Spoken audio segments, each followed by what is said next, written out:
guys would never guess where I'm going. Florida. See, wearing my shorts.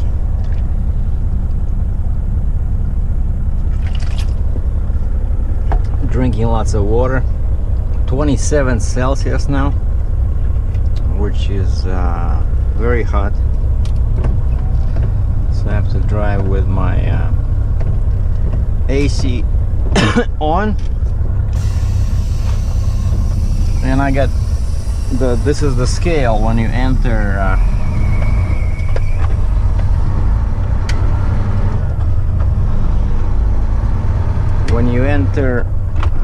Georgia from South Carolina on I-95, and it was open, but everybody's rolling through. Like, they want all the trucks go in, but they don't stop them. Well, most of them.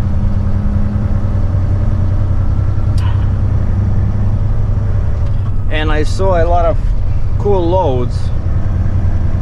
Lots of heavy trucks over here. Everybody's busy.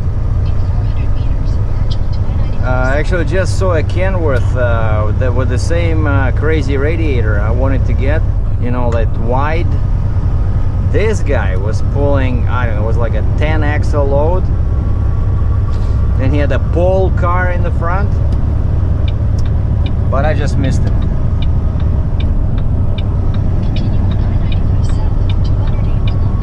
Yeah, so this is already Georgia, I-95 south, and I'm heading to a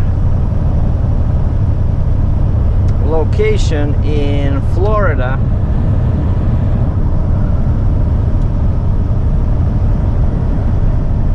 to pick up a rock truck, you know, Caterpillar rock truck, but this one is a light version because it's only 10 feet wide, 51,000 pounds. If you remember, I delivered a similar thing to New Jersey. It was going to a ship, onto a ship, like one of those big yellow, you know, like a dump truck, only the one they use in mines. Canadian Caterpillar dealer bought this, and so my job is to pick it up at the auction and bring it back to Canada.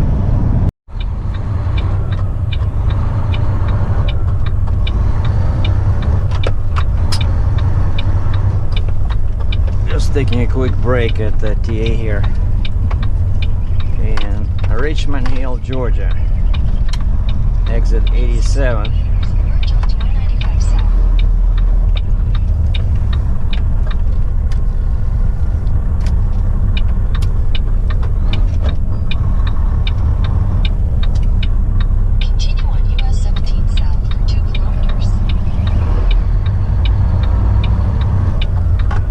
That's why that smart guy, the FedEx, was in the left lane. Because, you know, when you have a tractor trailer, you always go in the, if it's two lanes turning left, you always go in the right lane to give yourself more room. But then in this occasion, see, you have to turn left right away and take this lane because that's where the truck stop is.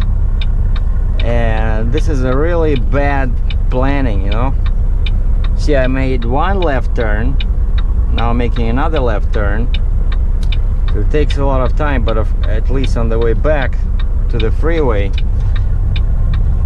I'll be turning right.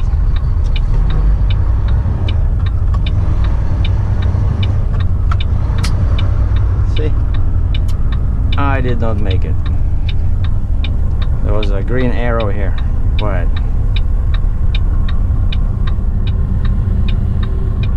you know, I just want to get some tea and maybe another protein bar, because I received an offer. Oh, look what kind of a Mac. Look at this.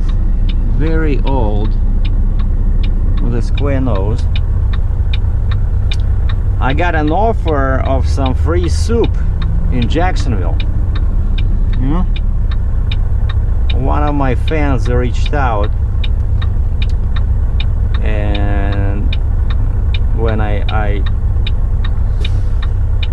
we exchanging emails, and I said I'm going to Florida, and he wrote back that if I'm going through Jacksonville, he'll buy me some soup. And I look at the map, but I have no idea where I can park in there. In 100 meters, turn right onto the I-95 South ramp.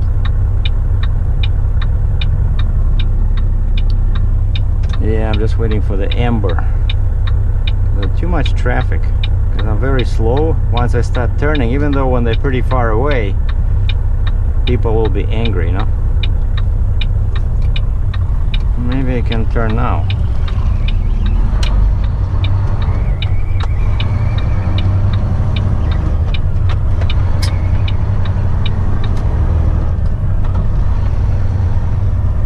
In 500 meters. Oh, I remember this place. This Waffle House, and the road goes like this.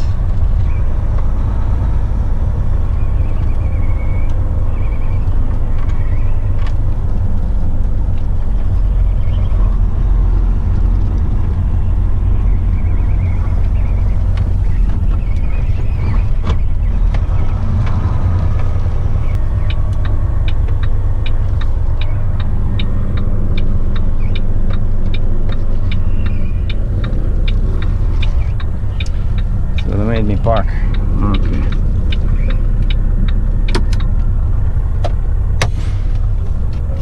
Actually, lots of room now.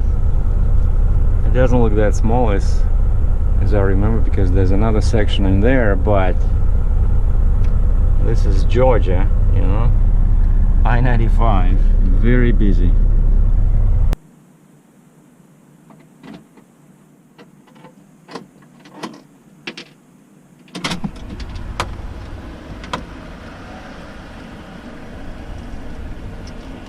Here we are, with my own tea.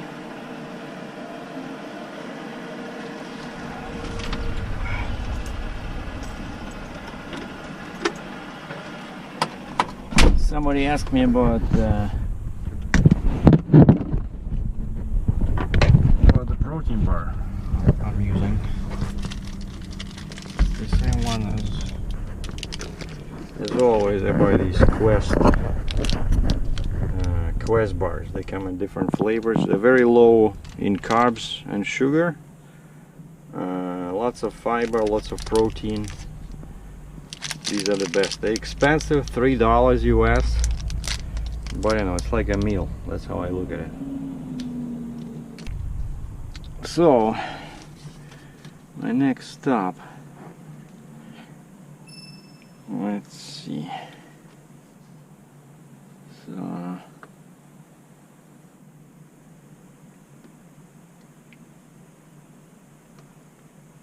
no, Pilot, that's where I was, right? That's where I am right now, Richmond Hill, Georgia.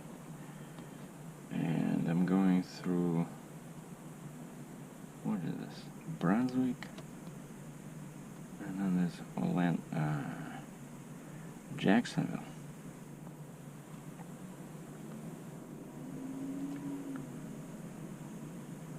And I'll land this over here.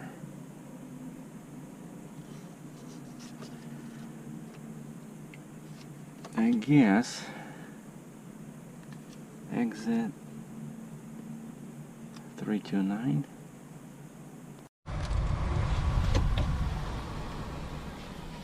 Yeah, and we just arranged with the guy. The soup meeting is gonna be south of Jacksonville.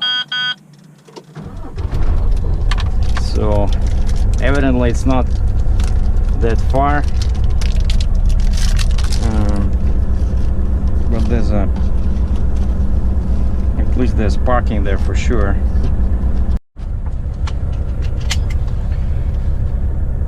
Wow, 33 Celsius. What is that? It's 33 Celsius.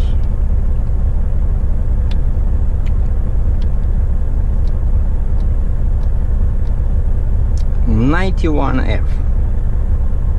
Well, I don't think it's that hot. It's just that my truck is black and it's been sitting under the sun for half an hour. The car I was driving around, some girl in a very small, big girl, but in a very small t-shirt comes out, says, "Hi baby." I say, "Yeah, hi, how are you?" She says, "We're doing a promotion selling men's cologne." I said, "No, thank you." And it's like a guy and a girl in the car and they're driving around. Probably some kind of a fake cologne.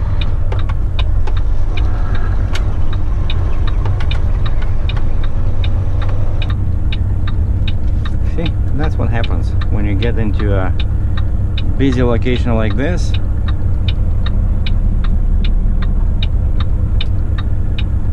I cannot even turn. That's nice. And now it's red.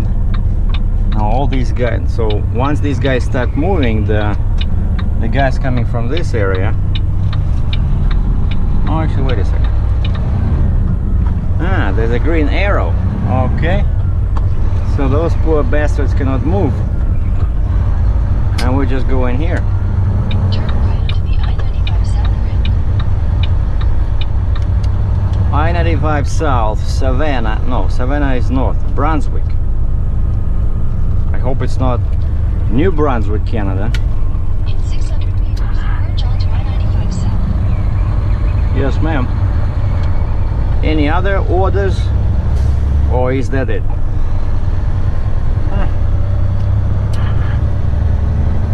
The cool looking red Freightliner Classic.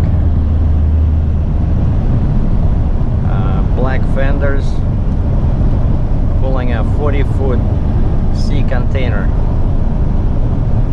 and right behind him his buddy,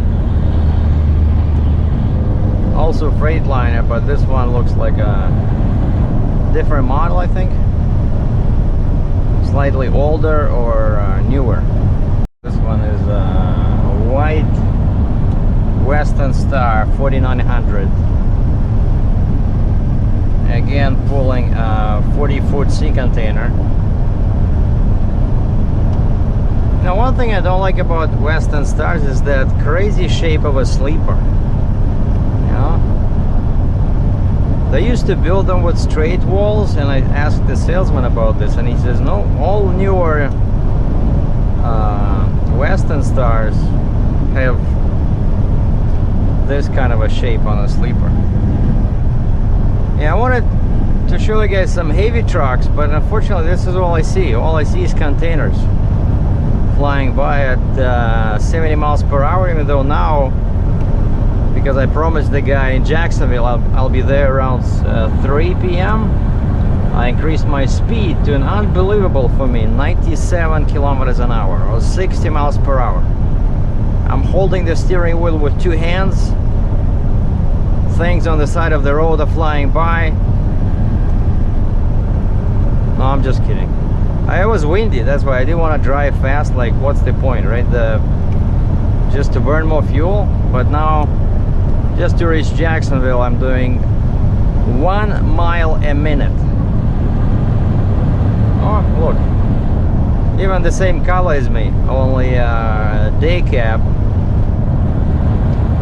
Pulling some kind of a ugly tank. Florida rock and tank lines. I hope they don't carry rocks inside the tank. Crazy pricing. Diesel is $2.69. I feel so lucky that I got it for what, $2.36 a gallon in Rock Hill. This is still Georgia, but at the very bottom, just north of Kingsland, Georgia, the mile marker is 14. So 14 miles to the Florida border. And just wanted to give you an update, guys, on the truck, on the new truck. It's still in the plans. The salesman emailed me saying that some kind of a new sales promotion came in, some kind of a new discount, and he applied it, and the price of the truck went down by almost $4,000 Canadian. So my first reaction was I picked up the phone, I called him using voice dialing option, of course, hands on the wheel. And I said, the only thing that's left on the truck not to change, you know, that we didn't change, like everything else is, I cannot think what else would make that truck better. It's already perfect. The only thing missing was disc brakes, because they're expensive. And so as the guy said, I know it's probably the same amount, like $4,000, $5,000 Canadian, but they're much stronger than air brakes. They stop you much quicker. Also, they are lighter, and last but not least, they don't need adjustment like the air brakes. So you cannot get a ticket.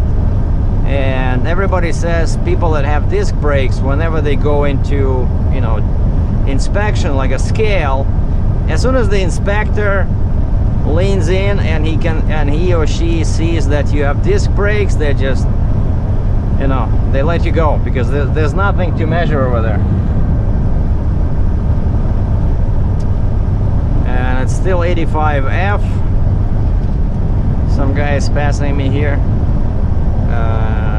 McTire Trucking, Day Cab International, extremely old flatbed trailer with a wooden floor, tandem. The rub rail is all demolished.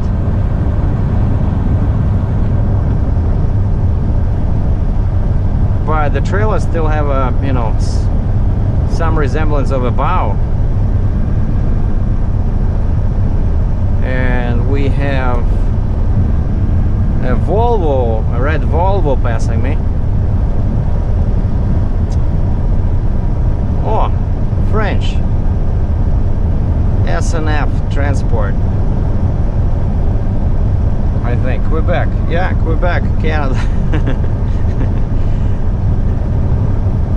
I know this company. It's very funny name. Sylvester, and then it says Forget. Sylvester and Forget, but I'm pretty sure it's French, so it's Sylvester and Forget. Like two names. Okay, and behind me is oversized load, but for some reason it's not passing me, because Captain Sergei is flying at 60 miles an hour, so people are scared to pass. And the sign on the right says Florida welcomes you.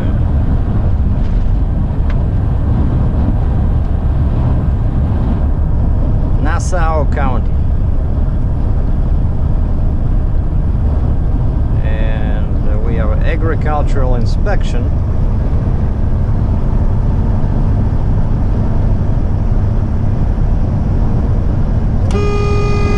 Look at this guy. Crazy.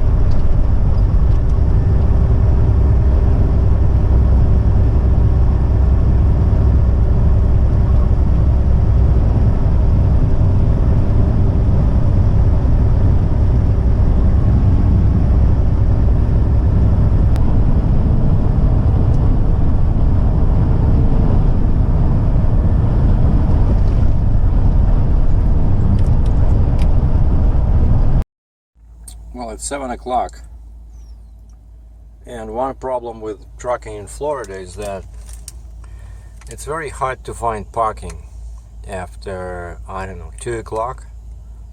So this is I-4 just north of Orlando going south,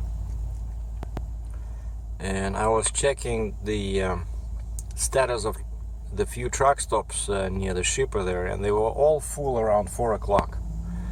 And so this is the last rest area before Orlando, and I figured out might as well stop here. And even this one was all full. I tried to find a spot, like a regular spot, but all I could get was this. And there's a bunch of trucks behind me already, you can see in the mirror. So even the rest area is full, and over here all we have is basically you have washrooms, you have water, and vending machines.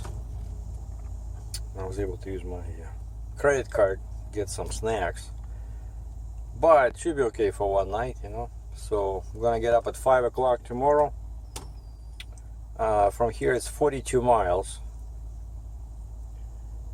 And one curious thing is that you see all the little scars in the mirror. It's very dangerous, like walking from my truck to the building. The main building is behind these cars, behind these trucks, because there's a bunch of guys that try to outsmart everybody else. Like you see, the traffic is moving, right? It's not exactly crawling at 1 mile an hour, and yet a bunch of guys, you can see them over there now. See those cars in there? In the distance, they were not sitting here, so they just take the exit from the freeway as if they're going into the rest area, and then they zoom by either here or behind the trucks, and then they try to beat you know, the freeway, and of course they slow everybody down like crazy, and they fly through here, I don't know, 50 miles an hour. I had to wait maybe 5 minutes just to cross from here to the washroom. Crazy. But as I checked, yeah, here, you see that guy over there? There's another one. Of course, they're not trucks, so they're not parking here, right? They just fly straight through towards the exit. What kind of driving is that? So that's what I'm gonna leave you with, guys and gals. So loading my mine truck tomorrow. Don't have any permits yet, so it's gonna be a while for me to reach Canada, but it's not that far, 1300 miles, but just the paperwork, you know, and because it's oversized, but thanks God it's only 10 feet wide, so it should not be too bad. But they want me there, so tomorrow's what, Wednesday? So they want me to deliver on Monday, which probably I can do. So thanks for watching, stay tuned. Gonna show you this rock truck tomorrow. Bye.